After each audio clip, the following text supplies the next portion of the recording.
Ito yung nakuha ko. Random na to guys. Hindi na to sunod-sunod. Tapos, mabilis na background lang kung ba't ganito yung tupi ng tatay ko. Kasi siya, yan ay, I love you. Lagat! Mahilig talaga kami mag-upload ng family content ng parents ko. Ngayon, nung nakita ko yung love letters ng tatay ko, parang, ay, ang saya nito i-share. Masaya to i-share. Kasi parang, ang sweet. Parang wala nang gumagawa nito ngayon.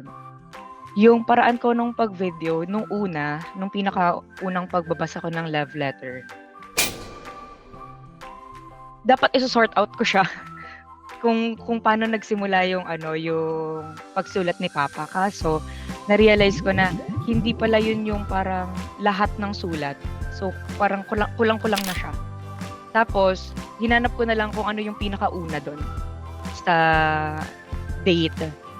Tapos, nung unang pagbasa ko, chill lang. Nalagay ko lang sa harap ko yung camera, tapos nag-start na ako magbasa. Tapos, in-upload ko na siya agad.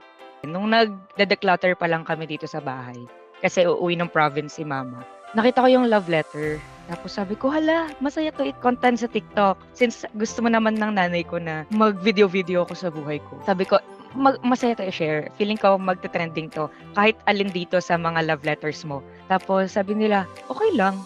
Wala namang problema. Kasi nung time na yun, di pa uso yung mga wala pa namang cellphone no. Kailangan love letter yung mga panahon na yon.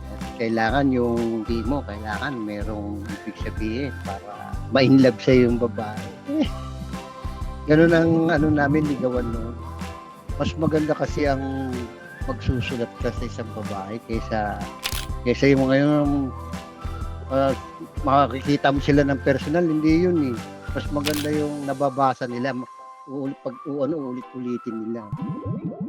Ito, nagpapakilig sa mama niya, kailangan pasayahin niya. Sa akin wala nang kilig eh. Kala niyo lang, meron pa yan. Wala na, yung ipapasyal mo siya, yun. Matutuwa yun pag ipinasyal mo. Actually, yung pangalawa na yun, hindi ko pa siya nababasa. Doon ko lang din siya nabasa. Kaya parang feeling ko, nag-boom siya kasi parang kinilig ako doon sa video. Wala, ang saya kasi, hala, yung parents ko naman, ang landi. Parang, hala, bakit, ang cute sa akin. Kasi, may mga letters pa siya na sinasabi niya na hindi daw siya ganon tao.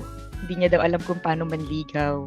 Since tatlo silang magkakapatid sa pamilya, tapos puro lalaki. Hindi niya alam kung paano mag-approach sa babae. Tapos, doon ko na-realize na, ay, siguro ganito kapag nakita mo na yung forever mo or yung loved one mo talaga na makakasama mo buong buhay mo.